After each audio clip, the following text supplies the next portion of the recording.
But I think as leaders, we have a responsibility in our organizations to either integrate or bring a technology, in this case AI, in a way that is one, and the reason why I guess we call it people first rather than digital first, is that at the end, people are the ones that are going to work with it, live with it.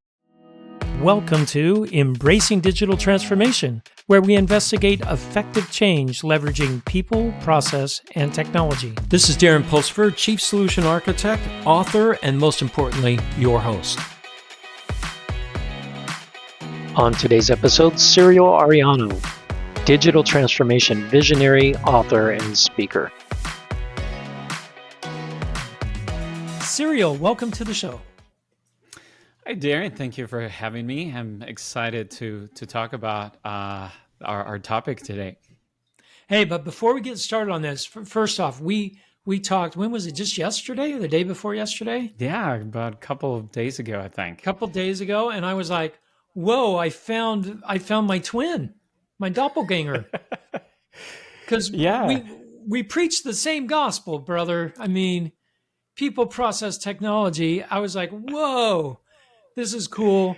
But before we dive into digital transformation, Suriel, every superhero has a backstory. What is Suriel's backstory?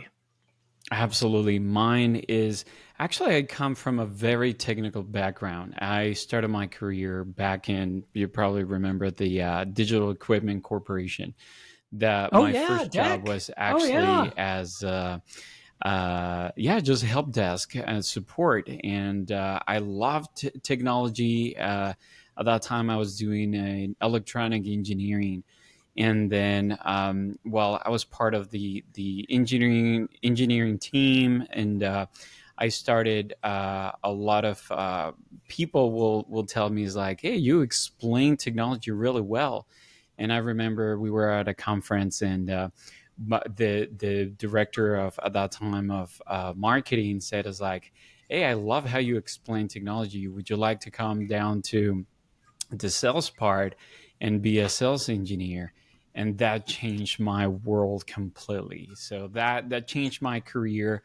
I consider myself is still a geek, but then I switched my degree from engineering to leadership and management, which is why I ended up doing in NYU. So you went to the dark side early.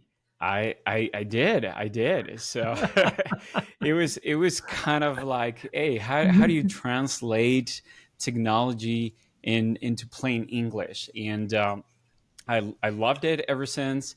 And from there, is long story short, is basically I've been doing for over 25 years, just speaking and coaching executives on how to integrate technology and the whole digital transformation. For the last 4 years, I actually completed study AI leadership at MIT. And so ever since, for the last 4 years, I've been just educating executives on how to integrate AI in a way that is human-centric. I have a quote in my book that is, technology needs to empower humanity and not replace it. So going back to that twinsies idea of like, it is the way I see it in the industry, there's a lot of people that are digital first, most inclined into the technology side of it. And I know we're going to be talking a lot more about this, but let's dive right into that just a second, because there's an interesting dilemma here. If we don't have technologists that are pushing technology first, then we don't get these revolutions. We don't get these evolutions even. One of the biggest examples I have, and I struggle with this myself, because I'm always people, process, technology, but someone like Elon Musk, who's pushing technology first, because, hey, let's just make this clear. Electric cars, really? It just doesn't make sense, because the process and the ecosystems all set up for gas cars. Yeah. For fuel cars. But he pushed that technology so hard that it revolutionized car making. Even gas-powered cars have changed because of what Elon Musk did. He pushed technology first. Yeah. So we do need some of that, don't we? It's a strange because it goes counter to what I preach, right? Yeah. Well, actually, I feel that there is the two parts, and the two parts are really important. I think when we are, as leaders, when we are integrating technology, and let's speak on the developing a type of technology, just like the Tesla, right? Which a quick parenthesis: when I was working for IBM in 2010 and Watson came up, one of the main critics at that time against Watson was Elon Musk. But I'll leave it there. Of course. So that was funny to. It wasn't his idea. It must not be great, right? Yeah, I guess that's the part where like it rules for thee, not for me. But I think that, and he's done tremendous job, excellent work on the technology side. But let's tap on Watson for a second. Watson was way ahead of its time. Oh, absolutely. Great technology. Great technology. Why didn't it revolutionize and launch the AI revolution? Listen, I think that pioneers, as for example, Watson and IBM at that time, and mind you, 2010, which is when we kind of pull out Watson out of the R&D curtains, it was already 2 or 4 years in development. So it was just basically, it was until the marketing team had the idea of having Jeopardy and having the champion of Jeopardy compete against Watson that actually make a little more sense. But technology, as we know, technology has existed before, and IBM has been one of the pioneers on that. I think it all goes back to what the adaptability in that sense of the market, of the industry. What is, I'm going to give you an example. When I was working for digital, then I was working for Compa Computer. We had the I don't know if you remember the iPack, the mobile I remember PC the iPack. Yeah. That was years before the iPhone. Like completely, it was a Windows base. I think it was Windows CE or Pocket PC, something like that. Yeah. And why didn't work out? It was an excellent. I remember we had the fingerprint. I still have one of those in my bucket in the garage. My wife says, like, when are you getting rid of it? But it's like, no, you're going to create a museum later of the time. It was ahead of its time.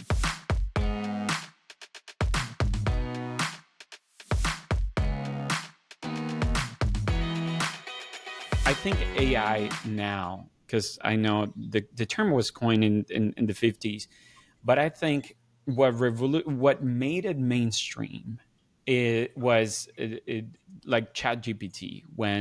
And mind you, as you probably know, GPT had different versions since I think 2020.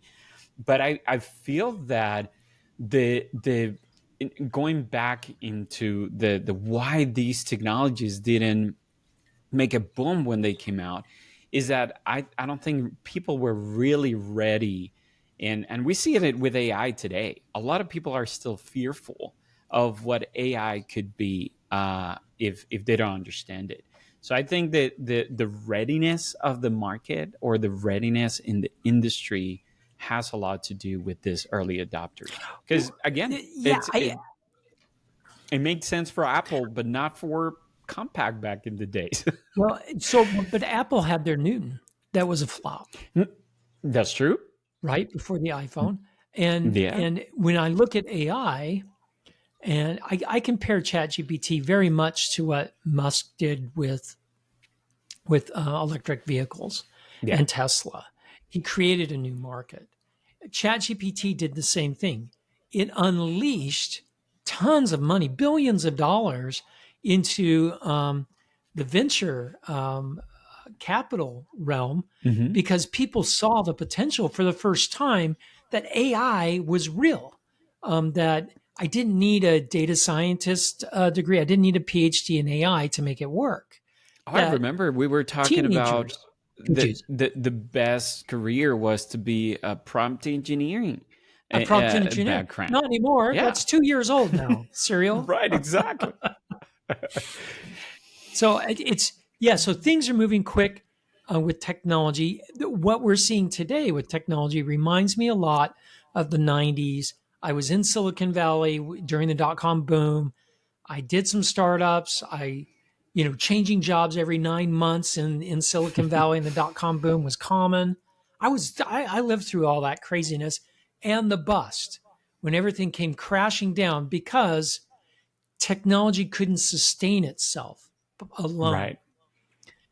Right. And I think that's what we're seeing with ChatGPT. The ecosystem is being built up around it. Same thing happened with Tesla. An ecosystem was built up around it. Charging stations, Electrify America, 500,000 charging stations throughout the United States are being built. So the ecosystem is being propped up, is propping these new revolutionary technologies out the door. How do I do this instead of at a macro scale? How do I do this in my company? Do I do technology first? Do I do process first? Do I look at use cases first? Do I do a mix? Where do I start, Suriel? Because this is craziness. What's going on right now? It is. And I believe it. And a little bit of what got me into, I have a quote in my book that says, technology needs to empower humanity and not replace it. And I think that's this is the part that I go with the core. Again, as I said, my background is engineering, but then I've been doing over 20 plus years in leadership and management. So my passion is about people. I do have the technology background, but my passion is about people. And as we know, McKinsey says that 70% of digital transformations fail because people are resistant to change and And that is what I see in the industry with clients, with executives that I've coached, is always the part of, if we start going back to the triangle, right, is like, if we start with technology, we try to recreate the processes, and people are an afterthought. That's where the combination of the three doesn't work out. And I have been part of, I have the two type of clients that I work with.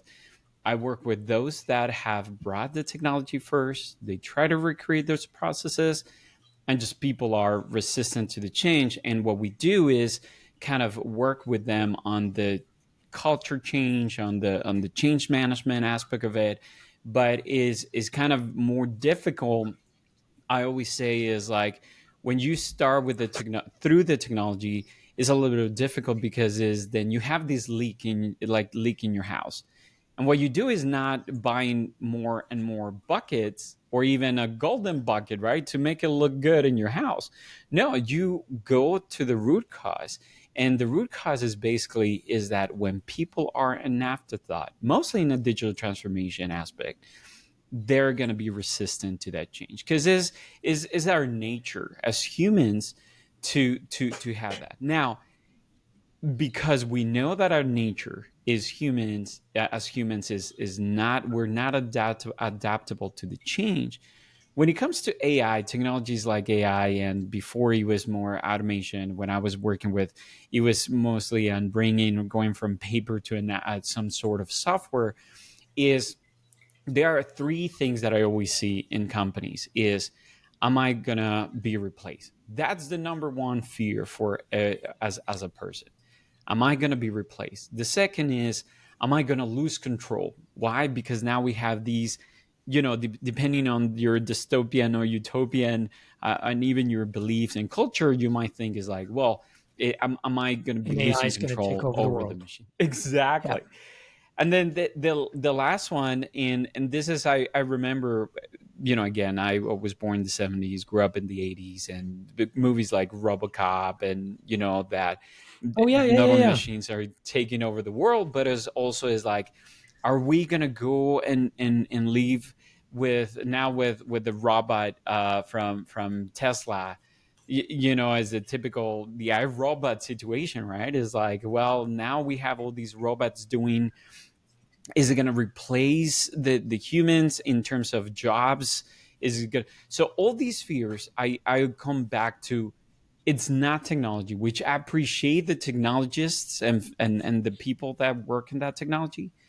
But I think as leaders, we have a responsibility in our organizations to either integrate or bring a technology, in this case AI, in a way that is one, and the reason why I guess we call it people first rather than digital first, is that at the end, people are the ones that are going to work with it, live with it.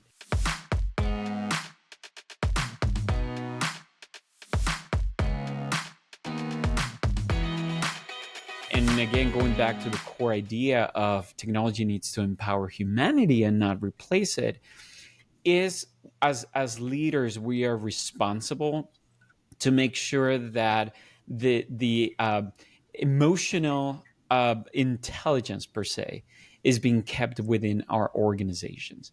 And one more part that I always say, because I deal with clients in this sense of the culture shift. Actually, my new book coming up early next year is Culture Shift. Is how do we adapt our culture to changes like AI or new technologies? Because now this is to stay. It's like AI is here to stay, and new technologies are going to come. The ASI, artificial superintelligence, quantum computing, all this is here to stay.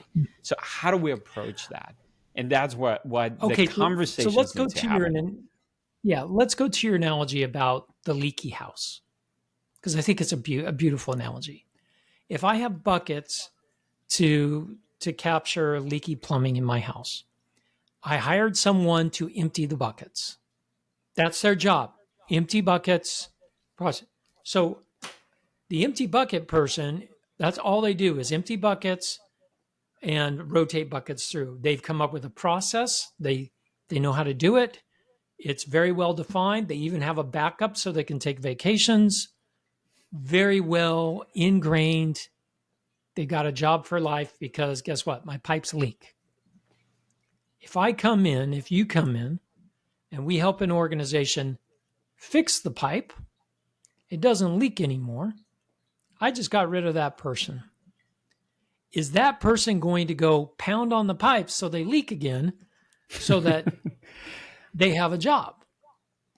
And it sounds funny that we would say that, but I've seen this happen. Yeah. I've seen this happen time and time again. Like, wait, we need buckets. Well, I don't even need buckets anymore because the pipes are fixed. Right. Or maybe I don't. Maybe I use a whole different system that doesn't even need pipes anymore. Right. Or I simplify things saying, well, guess what? We don't have running water in our house now. Right? That would be a shame, right? Because then you're retrograding. That's not good. But let's say I fix my pipes. So how do you address someone whose job is going to change? I mean, their job is gone. Let's just be brutally honest.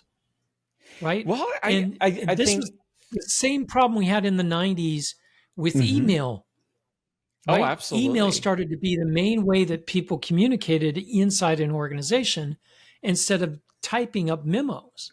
And there were typing pools. People don't know this. There were whole organizations. All they did was type. They listened. The amount of papers yes. Yeah. So people's jobs are going to disappear. They are. Yeah. So how do you address that?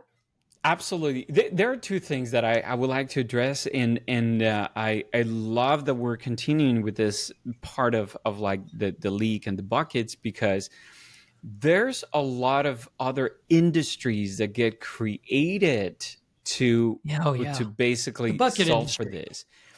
Well, not only the bucket industry, but I would say the cleaning industry. And this is a very specific example. I had a client that they had, of course, I'm not going to mention names, and probably the client is listening will probably say, is like, yeah, I remember that. But we went over a digital transformation and bringing Salesforce. And actually, I wasn't part of that because they already brought the Salesforce. Because, of course, when you are, the good thing about being agnostic to technology is that you help your clients with all type of issues, right? Regardless of the technology. Right. I was in IBM, I was in HP. Those were my days where I was attached to a technology. Now, as an agnostic of technology, I can help everybody. So what happened is that this client, they brought Salesforce. Of course, Salesforce sold them to it. They were going to do the consulting. You're probably in the back of your mind, all these buckets, right? Yeah. So what happened was that when they brought the technology, they did the rollout. It was time now to train people. This was the mess. This is the part where, the process doesn't align to the new Salesforce. Now we have to build Band-Aids. And this is where I always bring the bucket scenario, right? Is like, well, the Salesforce kept bringing consultants to work with the client, and the buckets started to getting more expensive until I was able to have the opportunity to meet with the client, and I share my approach, what I do, and he says like, we need you because people are quitting. Other people are so upset that they're not being part of the team. They're not being part of the team. So one of the things that I said is, okay, let's work. And in this case, I wasn't the bucket person. I was the cleaning person. See, is yet another industry that gets created. Another thing. Because is now with my expertise, I came and say, let's look, going back to the triangle, right? Is like, you already had your technology. You're trying to recreate the processes, but you haven't got to the actual leak, which is the people in your organization that are not ready to make that change.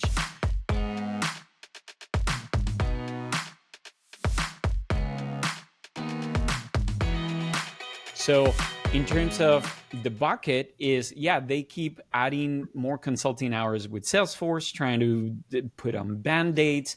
Again, the buckets started to get really expensive. That the client's pain point is like, my leak is out of control. We have so many buckets. I just need someone to stop the leak. So basically is I sit down and I said, okay, we started working with all the team leaders, going from top to bottom, the leadership team, working with everybody in terms of change management strategy, change management approach. What are the reasonings? One of the things that I use as a framework that MIT uses a lot is the part of X teams. And X teams means external teams, meaning you need to have an external internal approach for digital transformation in order to have the people, we call it influencers, right? What are the people, even in the culture in your organization, you might think that there are those influencers, meaning even going back to the accountant, the seats and the building back in the campus, he might be an influencer that you don't know about. That he might be either in a cultural perspective toxic to the company, or he can be a push influencer. I actually have names for these influencers. I categorize those influencers in different ways. I call them culture keepers, yes, assassins, and change agents. I love it. And the culture keepers, they can be highly influential, but they don't want change. We're not changing buckets at all. We like the buckets we have. We like the leaks that we have.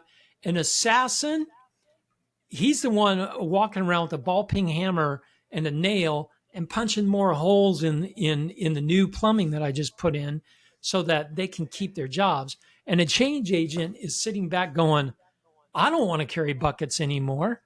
I'm going to do something new, and I'm going to learn how to repair leaks. Yes. So that's I've seen this in my career as well. That this is a very common thing that we have. But how do I tackle this problem? It's a very complex problem. It is, and this is where actually, and you just mentioned something about the culture is because I responded to the first part, but now the second part in terms of how do we mitigate the part of people feel replaced. And I always like to bring this about the industry is, and we hear it all over the place, right? Is that people are not replaced by AI. People are being replaced by other people that are using AI.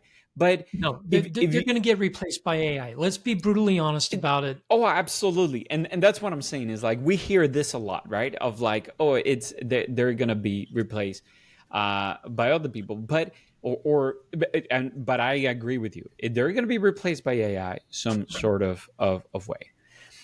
This is where it comes and I guess does my job. I'm really passionate again about the people component. One of the things that I say, and because my work is with leaders, my work is with executives in their organizations, and what I try to educate them is on the culture aspect of it. And you just mentioned it because I think is the DNA of an organization is their culture.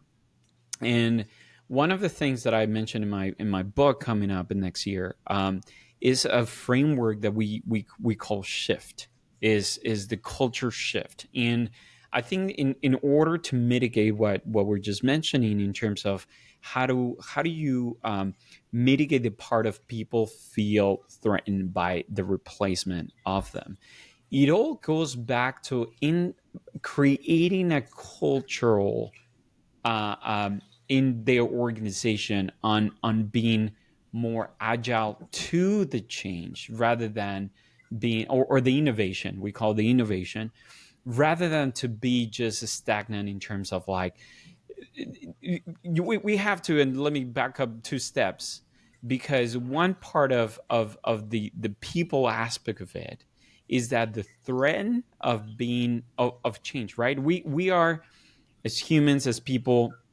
we are people of habits, or we call it, we are kind of habit animals of habit. Of course. We get comfortable with our habits. Science. Yeah. So the culture aspect of it has a lot to do with the core, again, the beliefs of different people. But as an organization, if you're not adaptable to this type of cultural shift, this is where people start to really feel like they're totally being replaced.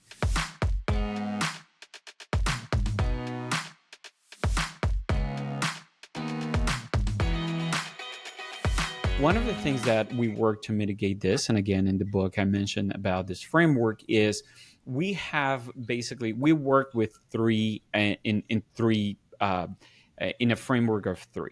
So we have our top, what we called a little bit of what you mentioned. We call the culture shifters. I'm going to mention real quick all of them, but you have culture shifters, you have the culture changers, and then you have the culture bearers. Each of these part of the framework has a very distinct and very important role. The culture shifters, which are the high-level executives, the leaders, in this case, it's from the C level to all directors, those are the culture shifters. Why is so important to have that distinction is because most of the organizations that I've worked with, they have a bottoms-up approach. And that is so difficult to change in the sense of culture, because is like the bottoms up approach is like nothing is going to change at the top. But if you go from the top to bottom, meaning the leadership is the culture shifters, they are the ones that need to shift first in terms of where they want to go. Then the mid management, which are the people, they are the culture changers. They're not going to shift. They're going to, all their job ultimately is to bring down that culture shift or vision that then is going to be put on the rest of the organization, which is everybody's now a culture bearer. And this is what I usually say is, because when my team works with every type of level, we come to one alignment, which is not easy, because you're dealing with people's backgrounds, different motivations and all that. Different motivations. You have people in the companies that we have worked with. People are being there for 30, 40 years, ready to retirement. Those are the ones that either feel is like, I don't need to change. I'm going to retire soon. Why changing? Why change now? There are the ones that are at the change, at the culture shifters, right? So I think and like I said, we work with each of them, but nothing is going to change if the culture shifters don't at the top change that mindset. And one of the things that we go ahead. Yeah, I really like your approach, because you're attacking the problem at the three levels that we see in large organizations: executives, middle management, and the workers. And if you ignore one of them, you will fail. Yeah, right. Completely. Because everyone's motivations are different in that case. So, Suriel, this has been a wonderful conversation, because we're just barely tapping on this. If people want to find out more, if people want to find out more, how do they reach out to you, Suriel? And then a pitch. You have a book coming out in January, right? Yes. So I have two books already. I have the Golden Triangle, which is the pinnacle of digital transformation, is how to use the people process technology framework as a digital transformation framework. Then I have the second one, which is Leading in the Age of AI, which is basically just a guide for leaders in their organizations and how to approach AI in a way that is, again, moral, ethical, but with people first approach. And the next book, Culture Shift, which actually is part of the Digital Leadership Institute that we are creating, where we're creating these programs. It's going to be a program more than just a book. It's going to be a program where executives can actually be part of a way of how to be culture shifters. Again, the culture bearers, which are the people, are there's work to do at that level. But again, I think most of organizations most organizations go bottoms up, and that never works. Yep. So we do that. So the main way to contact me is just going to my website, SurielArellano.com. And you can see all my books there, everything that the frameworks and everything. And then from there, again, as I mentioned, consultant company and the DLI, which is the Digital Leadership Institute, that we are actually launching. It's a relaunch. It's not a launch, but it's a relaunch of the DLI for next year. So yeah, I'm excited to. Suriel, this has been great conversation. I can't wait to read your new book coming out. And we most definitely need to have you come back on the show. There's so much more to talk about. Absolutely. Thank you so much, Darren. This has been great conversation. So looking forward for other conversations in the future. Thank you for listening to Embracing Digital Transformation today. If you enjoyed our podcast, give it 5 stars on your favorite podcasting site or YouTube channel. You can find out more information about Embracing Digital Transformation at embracingdigital.org. Until next time, go out and embrace the digital revolution.